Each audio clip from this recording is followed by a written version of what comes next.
Now, when I was a kid, I started developing low self-esteem as early as elementary school. This was due to a variety of factors, including bullies, every day getting picked on by kids, and this caused me to have a very negative outlook on myself. Now, it wasn't until I found Christ after I was out of high school that I really started to understand where my low self-esteem came from and how I could build it. And it was not through self-confidence. You want to know what it was from? Well, keep watching this video and find out.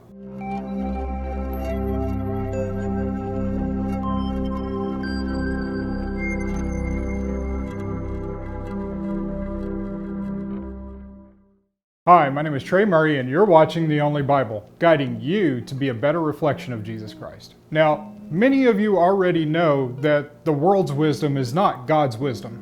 And God's wisdom concerning self-esteem is much different than what the rest of the world wants to tell you.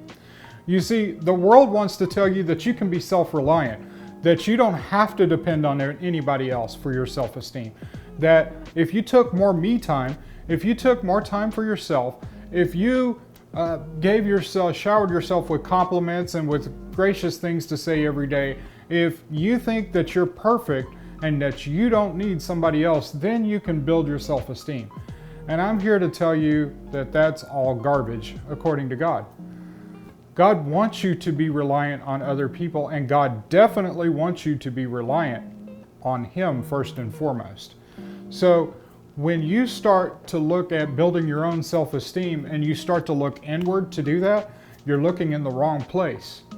God wants you to look to Him to build your self-esteem. If you are a Christian, then it is important you look to Christ to build your self-esteem. If you don't, you are not following Christ, and therefore you are not being a Christian. You're not being like Christ. All of who you are relies and depends on who the Father made you to be, who the Son has saved you to be, and who the Holy Spirit is transforming you to be. For it was you who created my inward parts. You knit me together in my mother's womb. I will praise you because I have been remarkably and wonderfully made. Your works are wonderful, and I know this very well. Psalm 139, 13 and 14. Now, to build your self-esteem, you need to let go of your self-confidence. And I know this runs counter to everything the world tells you. That you need to look at yourself. You need to find your validation from yourself. Eat, pray, love. You need to go off and into your own little world. And then when you look at yourself, when you meditate on yourself, then you can build your self-confidence and build your self-esteem. And I don't know about you, but when I get alone and I'm not talking to God and I'm just off by myself, I tend to go the other direction. My self-esteem starts to come down because I know what it is I've done wrong. I know where my sins are. I know where I lack as a human being, and I know that I continually fail myself. So if you are the same way, you realize that this doesn't help you. Getting off by yourself and doing your own thing and finding self-worth from yourself is not the best way to do it. God wants you to come to Him. Come to the Father. Come to the Holy Spirit. Ask the Holy Spirit to show you your worth in the Father's eyes. Because in the Father's eyes, you are a precious child. You are His creation. And He loves you very much. And so when you realize that even though you have all of these things about you that you don't like, even though there are so many things you want to transform in your life, know that God is doing a good work in you through the Spirit, the Holy Spirit, and that your worth is tied up in who He made you to be, not in who you think you should be. The man who trusts mankind, who makes his human flesh his strength and turns his heart from the Lord, is cursed. Jeremiah 17:5. I mentioned it just a little bit, but your confidence should not be in yourself because you can fail yourself. You're a human. You're not God. Therefore, you can fail. You can make mistakes. And when you do this repeatedly, think when somebody else repeatedly fails you, what starts to happen? You lose trust in that person. Well, the same thing happens when you continually fail yourself. And when you continually rely on yourself, you will continually fail yourself because you were never equipped to be self-reliant. God didn't equip us that way. He doesn't want us to be self-reliant. He wants us to rely on him. Think, even in the Bible, even Elijah, who was off by himself in the desert, nobody his friend, everybody against him. All of his friends, all of the people who love the same God are in hiding.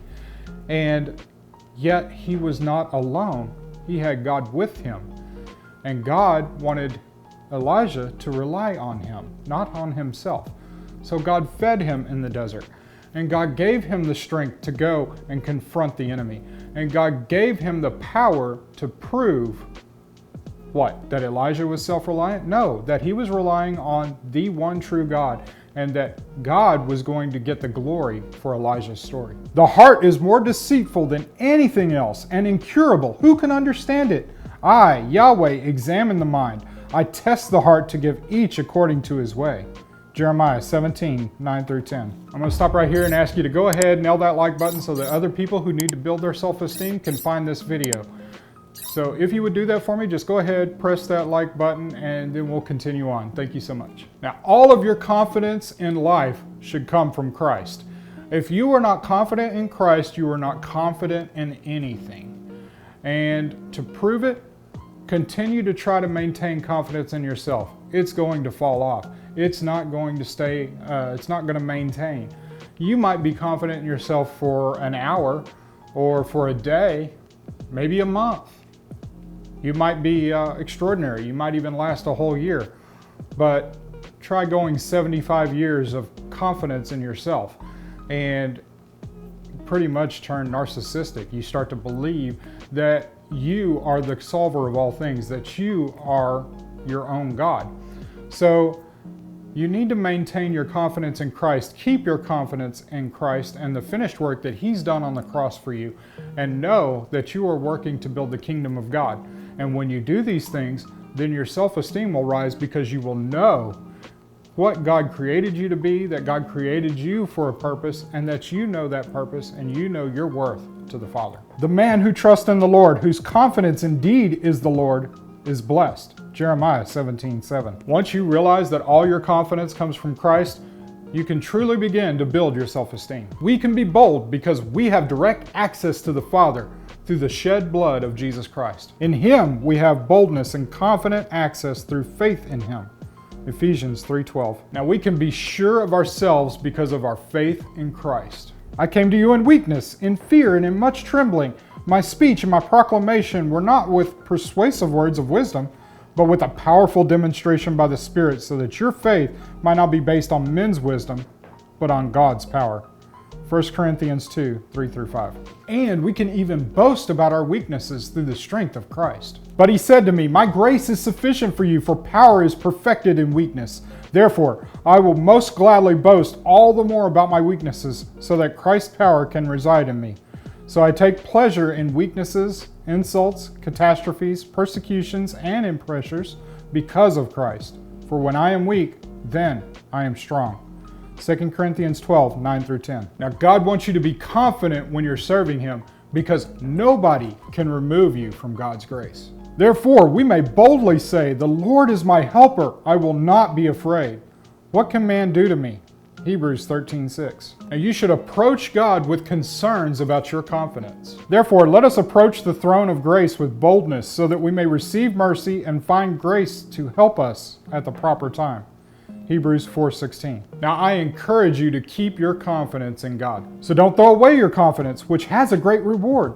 For you need endurance, so that after you have done God's will, you may receive what was promised. Hebrews 10, 35 through 36. So how do you build your self-esteem as a Christian? Well, you do the trinity of things that we all should be doing. First is read your Bible. Get into the Word, study it, really soak it in. You can use the Bible app. You can use the Bible itself. You can use any number of things. And there are any number of commentaries that can help you actually dig into it. There are several other Bible studies that can help you dig in. And I would ask you, I would implore you to not just find one author. Don't just get stuck on any one pastor's commentary. Don't get stuck on any one author's Bible studies. Find a multitude of them, read them, and then decide for yourself, do you read the text and do you see what they are saying in the text of the Bible. Remember, no matter who it is you're reading Bible studies of or commentaries of, if it doesn't match the Word of God, then it's not of God. Second, you should be praying. You should find a time every day to set aside and pray. Now, I hear people all the time, I wish I had more time to pray. You don't have time to pray. You make time to pray. Does that mean you get up 30 minutes earlier every morning so that you can sit down and pray before you start getting ready for work? Does that mean you set aside 30 minutes, go to bed maybe 30 minutes early and sit there and pray to God? Or maybe you take your daily commute to and from work, turn off the radio and pray to God. All of these things are good, but set apart that time so that you can start building a habit of prayer in your life. And the last one is find you a supportive Christian community. Many churches out there are very supportive. I know there are some bad churches out there. I've found many of them myself. But when you find a community of believers that you can get plugged into, you will see your faith grow, you will see your self-worth, and you will start to see your self-esteem build. So take heart and know that God wants you to build your self-esteem His way. You shouldn't be doing this your way. You should be doing it God's way, because your way will fail and your way will falter, but God's way cannot fail and it cannot falter. Remember the Trinity of things? Read your Bible, pray, and find a strong Christian community that you can plug into. So, Father God, I want to pray for this viewer right now. I want to pray that you would embolden them, that you would give them self-esteem, Lord, and that they may find their confidence through you, that they may be confident in you, that they may build their confidence in you and thereby build their own self-esteem by knowing their worth to you. Father God, I thank you so much for this viewer, and I just ask that you would continue to bless their life. So I want to thank you guys so much for taking the time to watch this. I hope that it blesses you, and if it does, go ahead and share it with other people. And like this video so that other people will find it on their feeds. Thank you guys so much for watching. Take care. God bless.